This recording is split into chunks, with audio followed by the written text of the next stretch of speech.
Pastor P Anil Kumar గారు. వీరు రబూని స్వరం టీవీ వర్తమానికులు.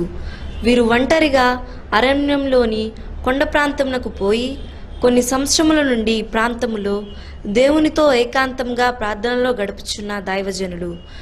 దేవుని పరిశుద్ధాత్మతో నింపబడిన వారై అనేక ప్రాంతములలో పట్టణములలో దేవుని సువార్తను దేవుని శక్తిని అగుపరుచున్న దైవజనులు.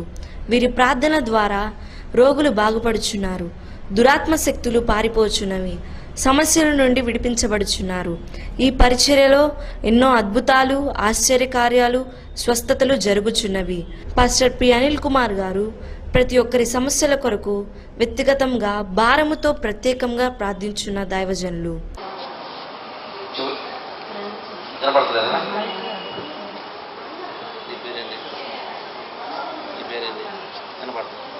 ఇప్పుడే ప్రభువా నీ బిడ్డ కొరకు ప్రార్థన చేస్తున్నా. చెవిటి మూగ ఆత్మ నా ప్రభుపై ఆజ్ఞాపిస్తున్నా. Deaf and dumb spirit, you must come out in the name of Jesus. యేసు నామములో బయలుదేరండి. తండ్రి మీ ఇప్పుడే ఈ బిడ్డలతో ప్రార్థన చేస్తున్నాను. ఈ యొక్క చెవులను మళ్ళా రీక్రియేట్ చేయండి. ఇటు బలహీనత కలిగిన దురాత్మ యేసు నామములో బయలుదేరండి. Healing I release the power of the Lord. మీ రక్తంతో ముద్రిస్తే యేసును ప్రార్థించి అడిగిపెడుతున్నాం. ఆమేన్ ఆమేన్ ఆమేన్. ఏం పేరు? సునీల్. ఏం పేరు? సునీల్. ఏం పేరు? సునీల్. ఏం పేరు? సునీల్. ఏం పేరు? సునీల్. ఏం చదివావు? 10th class. ఏ స్కూల్లో? జడ్పీఎస్. ZPS school. ఏ క్లాస్? ఏ క్లాస్? 10th class. క్లాస్. దేవుని స్తోత్రం. హల్లెలూయా. వినపడుతుందా? వినపడుతుందా? ఎప్పటి నుంచి బాధపడుతున్నావు? చిన్నప్పటి నుంచి. చిన్నప్పటి నుంచి చెవుడు. Praise Lord. హల్లెలూయా. చిన్నప్పటి నుంచి చెవుడు అంట. దేవుడు ఇప్పుడే ప్రేయర్ చేయగా దేవుడికి కార్యం చేస్తున్నాడు. వినపడుతుందా అయ్యా? చక్కగా ఏం చదువుతున్నావు? నేను 10th క్లాస్ ఫోటోషాప్ డిజైన్. ఎక్కడ? Rentapal flower district. Rentapal flower district. Rentapal. Ninth చదివా? 10th. టెన్త్ చదివి చేస్తున్నావా? వాణి. Praise Lord. దేవుని స్తోత్రం. హల్లెలూయా. హల్లెలూయా. చెప్పు ప్రభువును మహిమపరుస్తాం. Glory to God. దేవా ఇక్కడికి మీరు చేసిన కార్మిక వందనాలు. ఇప్పుడు దీవిస్తున్నాను, ఆశీర్వదిస్తూ యేసునామములో ప్రార్థించి అడిగి పెడుతున్నా ప్రభు. ఆమేన్ ఆమేన్ ఆమేన్ ఆమేన్.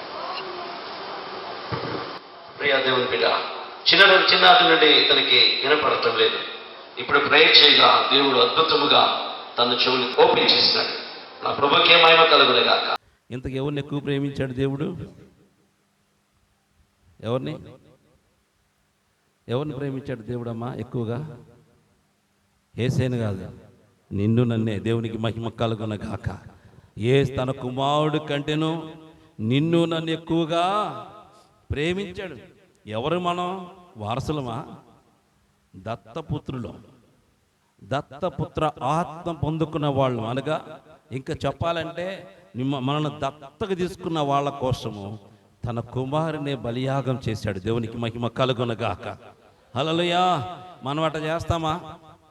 ఎవరైనా దత్తత తీసుకున్నామనుకో, ఆ దత్తపుత్రుడి కోసం సొంత పుత్రుడిని బాధ పెడతావా? మనం ఏం చేస్తాం తెలుసా? వాళ్ళ పొరపాటుగా వాడు వచ్చాడు అనుకో, వాడిని హింసిస్తావు, నీ కొడుకుని మాత్రం క్షేమంగా చూసుకుంటావు. వాడిని కష్టాలు పెడతావు, నీకు పుట్టలేదని వాడు దత్తత తీసుకున్న ఉద్దేశంతో వాడిని బాధ పెడతావు. కానీ నీ కుమారుని మాత్రం ఏ చిన్న గాయం కూడా కానివో. రే నీళ్ళు తీసుకురాపోని నీ దత్తపుత్రుడు చెబుతావు, కానీ నీ సొంత కుమారుడికి చెప్పవు. రే కాళ్ళొత్తు అని నీ యొక్క సొంత కుమారుడు చెప్పవు, నీ దత్తపుత్రుడికే చెప్తావు. ఎందుకంటే వాడు నీ పుత్రుడు కాదు కాబట్టి. కానీ నా తండ్రి ప్రేమ తెలుసా? ఈ దత్తపుత్రుల కోసము తన ప్రియ కుమారుని బలియాగముగా అర్పించాడు. దేవునికి స్తుతి కలుగునుగాక. హల్లెలూయా. ఎవరిది ప్రేమ? నిజమైన ప్రేమ ప్రభు అయిన యేసు క్రీస్తుది. దేవునికి స్తుతి కలుగునుగాక. హల్లెలూయా. ఎంత ప్రేమ చూడండి ప్రియ దేవుని బిడ్డలారా, ఎంత కరుణ చూడండి. అందుకే ఆ కరుణామూర్తి కరుణాపీఠం మీద ఆశ్రయుడై ఉన్నాడు. దేవునికి మహిమ కలుగునుగాక. ఆ కరుణాపీఠము అంత చక్కగా అమర్చబడి ఉన్నది. దేవునికి స్తుతి కలుగునుగాక. అందుకే చూడండి వాక్యము 29వ వచనం 20వ వచనం కూడా చదువుకుందాం. ఆ కెరూబులు పైకి విప్పిన రెక్కల గలవై కరుణాపీఠము తమ రెక్కలతో కప్పుచుండగా వాటి ముఖమున ఎదురుగా ఉండవలెను. ఆ కెరూబుల ముఖము కరుణాపీఠము తట్టు ఉండవలెను. నీవు ఆ కరుణాపీఠమును ఎత్తి ఆ మందస్సము మీద నుంచవలెను. దేవునికి మహిమ కలుగునగాక. హల్లెలూయా. ఇక్కడ దేవుడు ఆ కరుణాపీఠాన్ని ఎత్తి మందస్సు మీద ఉంచవలెను అంటున్నాడు. అనగా దేవుడు తన మరణము గురించి ఇక్కడ తెలియజేస్తున్నాడు. దేవునికి స్తుతి కలుగునగాక.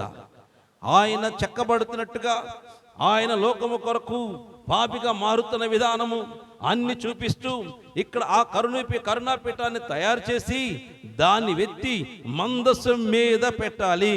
అనగా మన ప్రభు అయిన యేసుక్రీస్తు చనిపోయిన తర్వాత ఆయన తన భూస్థాపిత నిమిత్తమై ఒక పెద్ద బండ మీద ఆయన్ని పెట్టి అక్కడ సుగంధ ద్రవ్యములు పూసి ఆయనకు గుడ్డలు చుట్టిన విషయాన్ని, దేవుని యొక్క బాడీని ఎత్తి ఆ బండ మీద పెట్టిన సంగతి, అక్కడి నుంచి దేవుని యొక్క శరీరాన్ని ఆ సమాధిలోనికి తీసుకెళ్లి ఆ రెండు కాళ్ళు పట్టుకొని ఆయన ఎత్తి ఆ సమాధిలో పెట్టిన విధానాన్ని ఇక్కడ కనపడుతుంది. దేవునికి మహిమ కలుగునగాక. హల్లెలూయా. అందుకే ఏమంటున్నాడు, కరుణాపీఠాన్ని ఎత్తి ఆ మందసం మీద పెట్టాలా. Glory to God. ఆ మందసం మీద పెట్టాలా అనగా దేవుని యొక్క భూస్థాపిత కార్యక్రమం కూడా యేసుక్రీస్తు గురించి ముందుగానే కరుణాపీఠము ద్వారా ఇశ్రాయేలు ప్రజలకు తెలియచేసి ఆ కృపను మన దగ్గరికి దేవుడు తీసుకొచ్చాడు. దేవునికి మహిమ కలుగునగాక. చెప్పకుండా దేవుడు ఏది చెయ్యడు. అందుకే తన ప్రజలకు మన కొరకు ఏమి చేయబోతున్న సంగతి అక్కడ తన ప్రజలకు ప్రాక్టికల్గా చూపించి దేవుడు తన కరుణను మన మీదకు తీసుకొచ్చాడు. దేవునికి మహిమ కలుగునగాక. అందుకే ఆయన సిలువలో చిత్రవద చేయబడ్డాడు. ఏ దొంగను కూడా అట్లా కొట్టలేదు, ఏ నరహంతకును అట్లా కొట్టలేదు, ఏ పాపిని కూడా అట్లా కొట్టలేదు. కానీ ఏ పాపము చేయని కరుణామయుని ఆయన చిత్రవద చేశారు. దేవునికి మహిమ. ఎందుకంటే ఆయన్ను ఆ కరుణాపీఠ నగీషి పనిగా ఏ విధంగా చిక్కారో కుట్టారో ఆ విధంగా దేవుడు తనకు కొట్టబోతున్నారు, నన్ను హింసించబోతున్నారు, నన్ను భయంకరంగా చిత్రవద చేయడం, నేను చనిపోయిన తర్వాత నన్ను తీసి బండ మీద పెట్టబోతున్నారు. ఆ బండ మీద నన్ను శుద్ధీకరించి ఆ యొక్క సుగంధ ద్రవ్యాలు పోసి మరల నన్ను తీసి సమాధిలో పెట్టబోతున్నాడన్న సంగతి దేవుడు ముందుగానే ఆ కరుణాపీఠం గురించి దేవుడు తెలియచేశాడు. దేవుని స్తుతి కలుగునగాక. ఆ కరుణాపీఠం ఎవరు? మన ప్రభువు అయిన యేసుక్రీస్తు. దేవునికి స్తుతి కలుగునగాక. హల్లెలూయా. మన ప్రభువు అయిన యేసుక్రీస్తు ఆయన కరుణాపీఠం మీద ఆ విధంగా ఆయన తీసుకొచ్చి ఎత్తి ఆ కరుణాపీఠం మీద పెడుతున్నారు. అనగా ఇప్పుడు ప్రభు ఆయన మన మీద కమ్ముకొని ఉన్న సంగతి తెలియజేస్తున్నాడు. దేవుని స్తుతి కలుగునగాక. మందసం ఎవరికి సాదృశ్యం? నీకు నాకు మనందరికీ సాదృశ్యం. కరుణాపీఠం ఎవరికి సాదృశ్యం? దేవునికి సాదృశ్యం. అనగా నీ మీద నా మీద ఆయన తన కుమారుని ఎత్తి పెట్టాడు. దేవునికి స్తుతి కలుగునగాక. హల్లెలూయా. నీ మీద నా మీద దేవుడు తన కుమారుని ఎత్తి పెట్టాడు. ఇప్పుడు ఏం కనపడుతుంది? మందసం అంతా కూడా కరుణాపీఠం. దేవుని స్తుతి కలుగునగాక. ఎందుకంటే అది స్వచ్ఛమైన బంగారం. ఈ రేకులేమో బంగారపు రేకులతో మనల్ని అమర్చాడు. మన పైన దేవుడు స్వచ్ఛమైన బంగారం అనగా స్వచ్ఛమైన ఆత్మ, స్వచ్ఛమైన పరిశుద్ధాత్మ, స్వచ్ఛమైన దేవుని సన్నిధి, స్వచ్ఛమైన దేవుని యొక్క మహిమ, ఇవన్నీ కూడా దేవుడు మన మీద ఎక్కి పెట్టాడు. దేవునికి స్తుతి కలుగునగాక. ఇప్పుడు నువ్వు కనపడవిక. ఎవరు కనపడాలా? యేసయ్య. దేవునికి స్తుతి కలుగునగాక. అందుకే నువ్వేదైనా పని చేస్తే ఈ యేసయ్య గురించి చెప్పాలి. కానీ నేను చేశా, నేను పొందా, నేనిచ్చా, నేనే కష్టపడ్డా ఇలాంటి చెప్పకూడదు ఎప్పుడు కూడా. ఇప్పుడు గుంటూరు నుంచి ఎడకొచ్చా, నేనే కష్టపడి వచ్చాడు తంతడు ఆయన, తంతడదండ. ఎందుకని? ఎవరురా నువ్వు? కూలేడివి. పన్నుడు ఎక్స్ట్రా మాట్లాడుతున్నా. పన్నుడు పని చేయక ఏం చేస్తారా? ఇంట్లోకి వచ్చి తింటారా? పందిలో మేపుతాడు అంటాడు. ఏమంటారు? పన్నుడిని పని చేయక ఏం చేస్తారమ్మా? ఏం చేస్తారు పన్నుడిని? పొరపాటుగా వారం రోజులు ఇంట్లో ఉండగా మనకు పెట్టడం మనకి పైకి మాత్రం తిను అంటాం, లోపల నుంచి ఏమంటారు, వీడి కూరక పెట్టాలా, మా డబ్బులన్నీ వీడి తింటాడు. వాడు పాపం ఎంత అన్నం తిన్నాడు, అమ్మ ఇంత అన్నం తింటాడా, అమ్మ ఇంత కూర తింటాడా, అమ్మ ఇంత అంటారు. ఎందుకని? ఊరక తింటున్నాడు కాబట్టి. అది పని చేస్తున్నాడు అనుకో, ఎంత నాకు మనకి అనిపించదు. మా నాన్న కూడా అంతే, నేను పని చేసినంతసేపు ఏమనిపించడు, కానీ ఊరకు కూర్చొని తింటాను అనుకో తాట తీసి వదిలిపెడతాడు. దేవుని స్తుతి కలుగున కాక. అందుకే మనం ఏమి చేసినాను దేవుడికే మహిమ రావాలా, తండ్రికి దేవునికి స్తుతి కలుగున గాక. మనిషి ఉంగరములో ఉన్న ఆ యొక్క ఏంటది తుమ్మకర్ర, ఉంగరాల్లో చోర్చబడిన తుమ్మకర్ర అయినను ఉంగరమైనను దాని పక్క నిలబెట్టబడిన ఆ యొక్క మందసం, ఆ యొక్క తుమ్మకర్రతో చేయబడిన ఆ పలకలైనను ఏదైనను తండ్రి మహిమను మాత్రమే అగ్గుపరచాలి, కానీ నేను తుమ్మకర్ర నా సంగతి మర్చిపోవాలా. దేవునికి స్తుతి కలుగున గాక. హల్లెలూయా. నేను దేవునికి ఇది చేశాను అది చేశాను సంగతి మర్చిపో. దేవుడు నీకేం చేశాడో అది గుర్తుపెట్టుకో. నువ్వేం చేసి వచ్చావు, దేవుడికి ఏం చేసి చావాలా, నీకు అన్ని చేశాడు దేవుడు. నేను ప్రభుకి ఏమి చేసి చావాలా, నాకు అన్ని చేశాడు దేవుడు. అన్ని చేస్తూనే ఉన్నాడు. నేను ఆయన కోసం ఏమి చేయలేదు, దరిద్రుణ్ణి, ఏమి చేయలేదు, సన్నాసిని, ఏమి చేయలేదు, దౌర్భాగ్యుణ్ణి. ఇంకా ఎన్ని తిట్లు అయితే అన్ని తిట్లు నాకే. ప్రభు కొరకు నేను ఏమి చేయలా, ఏమి చేయలా. ఒకరు మీరు చేస్తుంటే గొప్ప ధన్యులే. దేవుని స్తుతి కలుగున గాక. మీకు దండం పెట్టవచ్చు, ఎందుకంటే ప్రభు కొరకు చేస్తుంటే మాత్రం, దేవుడి కోసం ఎంత చేశానంటే మాత్రం మీరు చాలా గొప్పవాళ్ళు. ఒకవేళ మీకు దేవుడు ఏం చేశాడో గుర్తుపెట్టుకోండి. మీరు ఆయనకి చేసింది గుర్తుపెట్టుకోవద్దు, నీకు దేవుడు ఏమి చేశాడో అది గుర్తుపెట్టుకో. ఎదుగుతావు. దేవునికి స్తుతి కలుగున గాక. లేకపోతే కుంగిపోతావు. దేవుడు చేసింది మనం గుర్తుపెట్టుకుంటూ ఎదుగుతాం. నేను ప్రభువుకు చేశానంటే మాత్రం నువ్వు పాతాళంలో కుంగిపోతావు.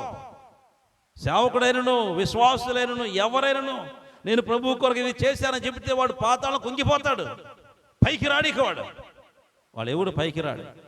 నేను చేసిన దానికంటే దేవుడు నాకు చేసిందే కొండంతా అని అనుకుంటే నువ్వు విశ్వాసంలో పైకి ఎదుగుతావు. దేవుని స్తుతి కలుగున గాక. హల్లెలూయా. ఈ నా మాటలు విన్నవాళ్ళు బాగుపడతారు, లేకపోతే అంతే సంగతులు కొట్టుకుపోతారు సాతాను యొక్క ఉచ్చు ద్వారా. అవును, దేవుడు మన మీద కమ్ముకొని ఉన్నాడు. ఆ కరుణా పీఠాన్ని ఎత్తి మన మీద పెట్టాడు. దేవుని స్తుతి కలుగున గాక. హల్లెలూయా. ఎవరి మీద పెట్టాడు? మన మీద పెట్టాడు. రక్షించబడిన వారి మీద పెట్టాడు. ఇప్పుడు నువ్వు కనపడవు. ఏం కనపడుతుంది? మందస్సం చూడగానే మందస్సు మీద ఉన్న కరుణాపీఠం, ఆ కరుణాపీఠం మీద ఉన్న దేవదూతలు, ఆ దేవదూతల మధ్యలో ఉన్న కెరూబులు కనపడతారు. దేవుని స్తుతి కలుగున గాక. హల్లెలూయా. నాకు కూడా తెలియదు ఈ విషయం, నాకు ఇప్పుడే తెలిసింది. ఆ యొక్క దేవదూతల విగ్రహం కదా, అక్కడ ఎందుకు పెట్టాడని నేను ఎప్పటి నుంచి అనుకునేవాడిని. ఇప్పుడు దేవుడు నాకు తెలియచేశాడు, అది నీకు నాకు సాదృశ్యంగా ఉన్నదని. దేవునికి మహిమ కలుగున గాక. హల్లెలూయా. నీకు చేతితో తయారు చేయబడిన మనిషికి సాదృశ్యం, చేతితో తయారు చేయబడిన మనిషికి సాదృశ్యం. మనిషి రెండు రకాలు ఉంటారు, ఒకడు మంచోడు ఉంటాడు, చెడ్డోడు ఉంటాడు.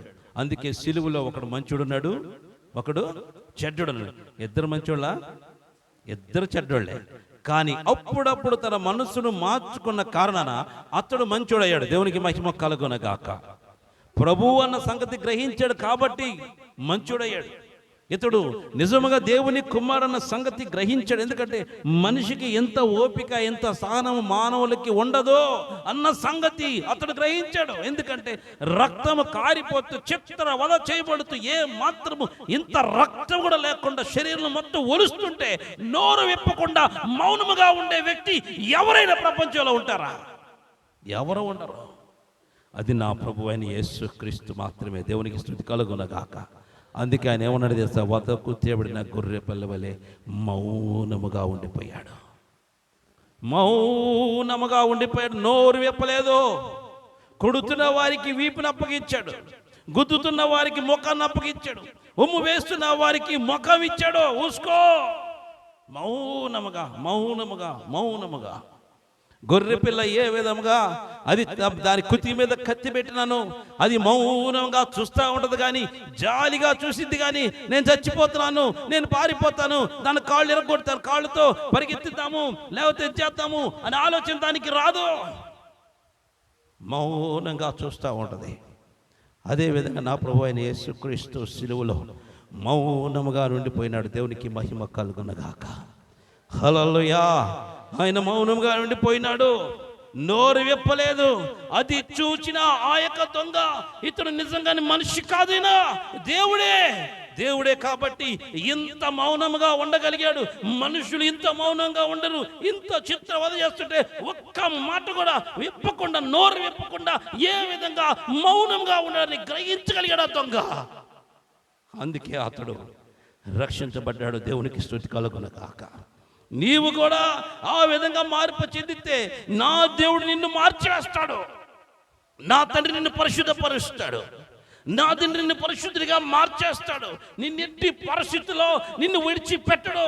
నువ్వు మార్పు చెందితే చాలు, ఆ కరుణామయుడి యొక్క కరుణ మన మీద ఉంటుంది కాబట్టి నువ్వు రక్షించబడతావు. దేవునికి మహిమ కలుగునగాక. హల్లెలూయా. నువ్వు రక్షించబడతావు ప్రియా దేవుని బిడ్డలారా. అందుకే జాగ్రత్త కలిగి ఉండు. మనసు మార్చుకో, తలంపులు మార్చుకో, ఆలోచన మార్చుకో, నీ బుద్ధి మార్చుకో. చచ్చిపోయాకు, బ్రతుకు ప్రభువులో, బ్రతుకు నా దేవుల్లో, బ్రతుకు ప్రభు కొరకు. ఎంతకాలము వేషధారణ జీవితం జీవిస్తావు? ఎంతకాలం మోసకరమైన బ్రతుకుతావు? మారవా? నీ జీవితం మారదా? ప్రభు ఎవరు నీకు తెలీదా? తెలుసుకో, నా దేవుడు సామాన్యుడు కాదాయనా, తాట తీస్తాడు. జాగ్రత్త ప్రియా దేవుని బిడ్డలారా. ఆత్మీయ జీవితాన్ని మార్చుకుందాం, తలంపులు మార్చుకుందాం, నీ క్రియలు మార్చుకో. ఆయన కరుణాపీఠం నీ మీద నా మీద అమర్చాడు. ఆయన అది ఇప్పుడు కూడా నిన్ను కప్పి ఉన్నది, నన్ను కప్పి ఉన్నది. నువ్వు చేసే ప్రతి పని ఆయనకే మహిమ, ఆయనకే మహిమ, ఆయనకే మహిమ, ఆయనకే మహిమ. ఎవరికి మహిమ రాకూడదు. దేవునికి మహిమ కలుగునగాక. హల్లెలూయా. ఎవరికి మహిమ రాకూడదు, ఎవరికి మహిమ రాకూడదు. తండ్రికే రావాలా. మనము జస్ట్ ఆయన పనివారం మాత్రమే, ఆయన పాలేరులు మాత్రమే, ఆయన బిడ్డలు మాత్రమే. సమస్తం నీ కొరకు దేవుడు చేసి వచ్చాడు. దేవునికి స్తుతి కలుగునగాక. నీ కొరకు చేసింది ఎక్కువ, నువ్వు ఆయన కొరకు చేసింది ఏమీ లేదు. దేవునికి మహిమ కలుగునగాక. నేను ఏమీ చేయలేదు, దౌర్భాగ్యుణ్ణి. నా దేవుడు నన్ను దర్శించిన నేను ఏం చేయలేదు. ఆయన నాతో మాట్లాడి నేను ఏం చేయలేకపోయాను. ఆయన నన్ను మాట్లాడి నన్ను బతికిచ్చి ఆయన కృపతో నింపినా నేను నా ప్రభు కొరకు ఏమీ చేయలేకపోయాను. ఏమీ చేయలేదు, దౌర్భాగ్యుని. నేను ఏమీ చేయలే నా ప్రభు కొరకు. ఎంతవరకు నా ఆయుష్కాలం అంతా అయిపోయింది, నా బ్రతుకంతా అయిపోయింది. నా ప్రభు కొరకు నేను ఏమీ చేయలా. ఆయన నా కొరకు అన్ని చేశాడు. దేవునికి స్తుతి కలుగునగాక. ఆయన నా కొరకు అన్ని చేశాడు. నేను నా ప్రభు కొరకు ఏమీ చేయలా. ఒకవేళ మీరు చేసి ఉంటే ధన్యులు, దేవుడు రాజ్యంలో మీరు వెళ్తారు. దేవునికి మహిమ కలుగునగాక. హల్లెలూయా. అవును ప్రియా దేవుని బిడ్డలారా, ప్రభు కొరకు బ్రతకాల. నీ కొరకు దేవుడు అనేకము చేశాడు. ఆయన కరుణాపీఠం మన మీద పెట్టాడు. ఇప్పుడు మనమంతా కూడా దేవుని కరుణతో కప్పబడి ఉన్నాం. దేవునికి స్తుతి కలుగునగాక. ఎవరైతే ఆ కరుణాపీఠం దగ్గరికి వస్తారో వారు రక్షించబడతారు. ఎవరైతే ఆ కరుణాపీఠం వైపు చూస్తారో వారు బాగుపడతారు. ఎవరైతే ఆ కరుణాపీఠం మీద దృష్టి కలిగి ఆలోచన కలిగి ఉంటారో వారు దీవించబడతారు. ఆ కరుణాపీఠం మన ప్రభు అయిన యేసుక్రీస్తు. దేవునికి స్తుతి కలుగునగాక. ఆ యేసుక్రీస్తు వైపు నువ్వు చూచినప్పుడు నువ్వు బాగుపడతావు. యేసుక్రీస్తు వైపు నువ్వు చూచినప్పుడు నువ్వు దీవించబడతావు. యేసుక్రీస్తు వైపు నువ్వు చూచినప్పుడు నీ పాపములన్నీ కూడా తొలగిపోతాయి. ఆయన వైపు ఎవరైతే చూస్తారో వారు దేవుని కృపను అనుభవిస్తారు. దేవునికి స్తుతి కలుగునగాక. దేవుని మహిమను అనుభవిస్తారు. దేవుని సన్నిధిని అనుభవిస్తారు. ఆ కృపగల తండ్రి స్వచ్ఛమైన బంగారంతో కూడిన ఆ కరుణాపీఠం మీద ఆశ్రయుడయ్యాడు. నీ మీదకు రావాలంటే నీవు కూడా స్వచ్ఛమైన మన ప్రభు అయిన యేసుక్రీస్తు నామం పేరిట మీకందరికీ శుభములు తెలియజేస్తున్నాను. ప్రియ దేవుని బిడ్డలారా, మీరు చూస్తున్న ఈ యొక్క మందిరము రెండవ మందిరముగా ఉన్నది. ఇది మారేడుమిల్లి అడవి ప్రాంతంలో, ఎందుకంటే ఈ ప్రాంతంలో దేవుని మందిరము కట్టాలని ఆశపడుతున్నాను. ఈ ప్రాంతంలో ఇట్లా మందిరం ఈ విధంగా ఉండటం వల్ల ఆరాధన చేసుకోవటం చాలా కష్టమవుతుంది. కనుక ప్రియ దేవుని బిడ్డలారా, ఈ ప్రాంతంలో ఈ యొక్క మందిరము కట్టి దేవుని స్వేచ్ఛగా ఆరాధన చేసుకోవాలని ఆశపడుతున్నాను. కనుక ఈ యొక్క మందిరం కొరకు మీరు ప్రార్థన చేయండి, సహకరించండి. ట్రైబల్స్ ఏరియాలో అడవిలో నిర్మించిన రబ్బుని ప్రార్థనా మందిరం ఇది. ఈ రీతిగా ఇక్కడ ఆరాధన జరుగుతున్నది. ఈ ప్రాంతంలో ఈ విధముగా మేము గుడిసి వేసి చుట్టుపక్కల కర్రలతో ఈ చిన్న మందిరము వేశాం. అయితే వర్షం వచ్చినప్పుడు కారిపోతుంది, చాలా ఇబ్బందిగా ఉంటుంది. అయినను దీంట్లోనే మేము ఆరాధన జరిగిస్తున్నాం, దీంట్లోనే ప్రభుని గణపరుస్తున్నాం. ఎందుకంటే ఇది దట్టమైన అడవి ప్రాంతం కాబట్టి ఆ ప్రాంతంలోనికి ఈ విధంగా వేయడానికి అవకాశం దొరికింది. దేవుడిచ్చిన ఆ యొక్క అడవిలో ఉన్న ఆ యొక్క చెట్లు కొమ్మలతోనే ఈ మందిరం నిర్మించి ఈ విధముగా మేము ఆరాధన జరిగిస్తున్నాం. అయితే ప్రియ దేవుని బిడ్డలారా, ఇట్లా జరుగుతుండగా ఆ లోపలికి అనేకమైన భయంకరమైన పాములు, రకరకాల పురుగులు వచ్చి చాలా భయంకరమైన పరిస్థితుల్లో ఆరాధన జరుగుతున్నప్పుడు వచ్చి అవి డిస్టర్బ్ చేస్తున్నాయి. దాన్ని బట్టి ఒకరోజు ఆరాధన చేస్తుండగా పాము వచ్చితే అందరం బయటికి పారిపోవడం జరిగింది. పాములు వస్తున్నాయి. ఒక పాము అయితే రకరకాల పాములు వచ్చి ఆరాధన జరిగే సమయం లోపలికి వచ్చి ఆ కర్రల్లోకి వెళ్ళిపోయి పైనుంచి కింద పడుతూ ఈ విధమైన పరిస్థితుల్లో ఇక్కడ ఆరాధన జరుగుతుంది. అయితే ప్రియ దేవుని బిడ్డలారా, ఈ అడవి ప్రాంతంలో ఈ ప్రాంతాన్ని దీనిలో ఈ యొక్క మందిరము పడవేసి మేము చక్కగా ఒక రేకుల షెడ్ వేయాలని ఆశపడుతున్నాను. పైపులతో ఒక రేకుల షెడ్ వేద్దామని ఆశపడుతున్నాను. ఎందుకంటే చుట్టుపక్కల గోళ్ళ కట్టి రేకుల షెడ్ వేస్తే చక్కగా స్వేచ్ఛగా దేవుని సన్నిధిలో ఆరాధన చేసుకునే అవకాశం ఉంటుంది. కనుక ఈ యొక్క మందిరానికి రేకులు కావాలి, పైపులు కావాలి, అదే రీతిగా పోస్టులు కావాలి, అంతేకాకుండా బ్రిక్స్ కావాలా, సిమెంట్ కావాలా, ఇవన్నీ అవసరమై ఉన్నది. కనుక ఇవన్నీ ప్రభు సమకూర్చి ఇక్కడ మంచి మందిరం కట్టుబడలాగిన మీ వంతు ప్రార్థన మరియు ఆర్థిక సహకారాన్ని అందించండి. ప్రభు మందిరం కొరకు ముందుకు రండి. ఈ అడవి ప్రాంతంలో ఈ ట్రైబల్స్ మధ్య జరుగుతున్న ఈ యొక్క పరిచర్యలో ఈ ప్రాంతంలో చక్కటి మందిరం కట్టబడి ప్రభువుని ఆరాధన చేసే కృప దేవుడు అనుగ్రహించలాగిన మా కొరకు మీ అనుదిన ప్రార్థనలో జ్ఞాపకం చేసుకోండి. ప్రభు మిమ్మల్ని ప్రేరేపిస్తే ఏదో ఒక రేకులకో, లేకపోతే పైపులకో, లేకపోతే బ్రిక్స్కో, లేకపోతే సిమెంట్స్కో, ఏదో ఒకటి ప్రభు మిమ్మల్ని ఆర్థికంగా దీవించిన కొలది ఈ యొక్క మందిర నిర్మాణం కొరకు సహకరించండి. ప్రభు మిమ్మల్ని ప్రేరేపించుకున్నది సహకరించి దైవాశీర్వాదాలు పొందండి. దేవుని మందిరం మీరు కట్టండి, మీ గృహాన్ని ప్రభు కడతాడు. ఈ అడవి ప్రాంతంలో భయంకరమైన దట్టమైన అడవి ప్రాంతంలో జరుగుతున్న యొక్క పరిచర్య కొరకు ప్రార్థన చేయండి, సహకరించండి, దైవాశీర్వాదాలు పొందండి. ఎవరైతే ఈ యొక్క పరిచర్యలో ఆర్థికంగా సహకరిస్తున్నారో దేవుడు వారిని బహుగా దీవిస్తారు, ఆశీర్వదిస్తారు. ఎందుకంటే అనేకులు ఊరిలో ఎక్కడెక్కడో గొప్ప గొప్ప మందిరాలు కట్టుకుంటున్నారు, కానీ అడవిలో వీళ్ళకి ఎవరికి తెలియదు, దేవుడు అంటే తెలియదు. అటువంటి ప్రజల మధ్యకు పోయి, ట్రైబల్స్ మధ్యకు పోయి సువార్త అందిస్తున్నాం. ఇటువంటి ప్రాంతాల్లో మందిరం కట్టడం ఎంతో గొప్ప ఆశీర్వాదం. వీరు మనకు ఏమి ఎవరు ప్రియ దేవుని బిడ్డలారా, కానుకలు ఎవరు, కానీ మేమే అక్కడికి పోయి మా దగ్గర ఉన్నవి వారికి ఇచ్చి దేవుని సువార్త ప్రకటిస్తూ వీళ్ళందరినీ ప్రభు దగ్గరికి చేర్చాం. కానీ ఆరాధన చేసుకోవడానికి ఇటువంటి పరిస్థితులు ఉన్నాయి, కఠినమైన పరిస్థితులు ఉన్నాయి. ఆ వాతావరణం సరిగా ఉండదు. మా భయంకరమైన వర్షం వస్తే కారిపోతూ ఉంటుంది, పాములు వస్తుంటాయి, పురుగులు వస్తుంటాయి. ఆయనను అట్లాగే మొండికి వేసుకొని మేము అక్కడ ఆరాధన జరిగిస్తున్నాం. కనుక ఈ యొక్క పరిచర్య కొరకు ప్రార్థించండి, సహకరించండి.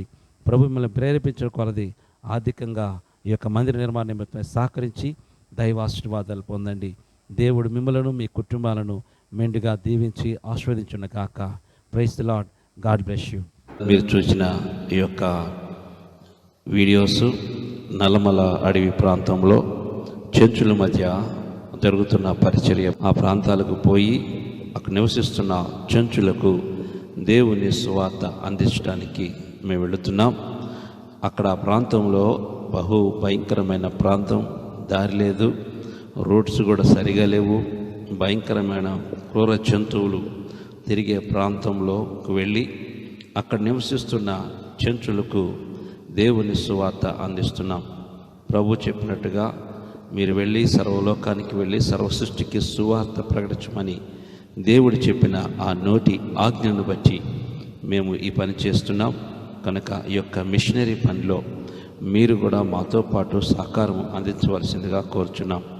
ఎందుకంటే అక్కడికి వెళుచున్నప్పుడు వారికి ఏమి ఇవ్వకపోతే వారు మా దగ్గర కూర్చోవటం లేదు, మాతో దేవుని వాక్యములకు కూర్చోవటం లేదు, అదేవిధంగా రావటం లేదు. ప్రియా దేవుని బిడ్డలారా, కనుక జ్ఞాపకం చేసుకోండి.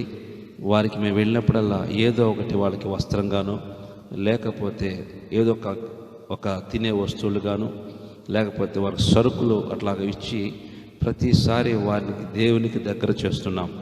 కనుక ఈ యొక్క మిషనరీ పనిలో మీరు కూడా ఈ యొక్క పరిచర్యకు సహకరించవలసిందిగా కోరుచున్నాం. నశించిపోతున్న ఆత్మలు, దేవుని ఎరగని వారు మీరు భయంకరంగా ఉన్నారు. వాళ్ళ పరిస్థితులు, వారికి సువార్త ఎవరు అందించలేరు, వెళ్ళటానికి కూడా సహకరించే సాహసము చేయలేని ఆ యొక్క ప్రాంతాలకు మేము వెళ్ళి నేరుగా అక్కడికి వెళ్ళి దర్శించి ఆ ప్రాంతాల్లో దేవుని సువార్తీకరణ జరిగిస్తున్నాం. కనుక బ్రదర్, ఆ ప్రాంతాలకి సేవకులను పంపిస్తున్నాం. అదే రీతిగా ఆ ప్రాంతంలో దేవుని సువార్తను ప్రకటన చేస్తున్నాం. కనుక ప్రభు మిమ్మల్ని ప్రేరేపిస్తే ఈ ప్రాంతాల్లో ఒక గ్రామాన్ని మీరు దత్తత తీసుకొని ఆ గ్రామానికి పరిచర్య సువార్తను అందించవలసిందిగా కోరుచున్నాం. ఎందుకంటే ఇటువంటి భయంకరమైన పరిస్థితి కలిగిన ఈ ప్రాంతాల్లో సువార్త అందించడం చాలా ఖర్చుతోనూ ప్రయాసతోనూ ప్రాణాలు తెగించి చేసే పని గనుక ఈ యొక్క పనిలో, ఈ యొక్క సువార్తలో మీరు కూడా మాతో పాటు ఈ యొక్క మిషనరీ వర్క్లో మాతో పాటు మీరు సహకారులుగా ఉండవలసిందిగా కోరుచున్నాం. ఎందుకంటే ఈ యొక్క గ్రామాన్ని మీకు ప్రేరేపిస్తే, ప్రభు మిమ్మలను ప్రేరేపిస్తే ఒక గ్రామాన్ని దత్తత తీసుకొని ఆ గ్రామానికి మీరు సువార్త అందించండి బ్రదర్. ఎందుకంటే మీరు అందించలేకపోయినా, మీరు వెళ్ళకపోయినా మేము వెళ్ళుచున్నాం అక్కడికి సువార్త అందించడానికి. ప్రభు కనుక వెళ్ళేవారిని పంపండి. దేవుని యొక్క కార్యములు జరుగుతాయి. దేవుడు మీ కుటుంబాలు దీవిస్తాడు. మీరు వెళ్ళకపోయినా, సువార్త అందించకపోయినా మేము వెళ్ళి సువార్త అందించడానికి సిద్ధంగా ఉన్నాం. కనుక ఈ యొక్క పరిచర్యకు మీ వంతు సహకారం అందించవలసిందిగా కోరుచున్నాం. ప్రభు మిమ్మల్ని ప్రేరేపిస్తే ఒక గ్రామాన్ని దత్తత తీసుకొని ఈ యొక్క మినిస్ట్రీని అనగా ఈ యొక్క సువార్తీకరణకు సహకారం అందించండి. ఈ యొక్క మిషనరీ వర్క్లో మీరు కూడా పాలుభాగస్తులై దైవ దీవెనలు పొందండి. మేము మీకోసం ప్రతిదినం ప్రార్థన చేస్తున్నాం. మీరు కూడా మా కోసం ప్రార్థన చేయండి. ఇటువంటి క్రూర మృగాలు తిరుగుతున్న ఈ ప్రాంతంలో మేము వెళ్ళి ఆ నడివి మధ్యలో నివసిస్తున్న చెంచులకు దేవుని సువార్త అందిస్తున్నాం. కనుక ఎంతో ఆత్మల భారంతో వారికి సువార్త అందించాలని ఏ సేవకుడు అక్కడికి వెళ్ళని ప్రాంతం అది. అటువంటి ప్రాంతాలకు పోయి దేవుని సువార్తను అందిస్తున్నాం. కనుక బ్రదర్, మీరు కూడా దయచేసి ఈ యొక్క పరిచర్య కొరకు ప్రార్థన చేయండి. ప్రభు మిమ్మల్ని ప్రేరేపిస్తే సహకారం అందించండి. ఒక గ్రామాన్ని దత్తత తీసుకొని సువార్తీకరణకు సహకరించండి. దేవుని పనిలో మీరు పాలుభాగస్తులవ్వండి. దేవుని రాజ్యమును సువార్తీకరణ ప్రకటన చేయండి. దేవుని రాజ్యాన్ని ప్రకటన చేయండి. త్వరగా ప్రభు వస్తాడు. మనందరం మహిమలో ఆయన కలుసుకుంటాం. కనుక ఈ యొక్క పరిచర్యలో మీ వంతు సహకారము అందించి దైవాశీర్వాదాలు పొంది దైవ దీవెనలు పొందండి. దేవుడిని నిండుగా దీవించునుగాక. ఆమేన్. దేవుని కృప మీ అందరికీ తోడుగా ఉండునుగాక. మంచి ఆరోగ్యముతో దేవుడు మీ పిల్లలు, మీ కుటుంబాలు నింపునుగాక. Amen. Praise the Lord. God bless you. మా address pastor P Anil Kumar, Netaji colony, road number 9, Haith Nagar, Hyderabad, Rangareddy జిల్లా. మరొకసారి pastor P Anil Kumar, Netaji colony, road number 9, Haith Nagar, Hyderabad, Rangareddy జిల్లా. దేవుడు మిమ్మల్ని మెండుగా దీవించి ఆశీర్వదించునుగాక. మీకైనా ప్రార్థన అవసరం ఉండేలా నేడే మిమ్మల్ని సంప్రదించి దైవాశీర్వాదాలు పొందండి. దేవుడు మిమ్మల్ని మెండుగా దీవించి ఆశీర్వదించును గాక. ఆమేన్.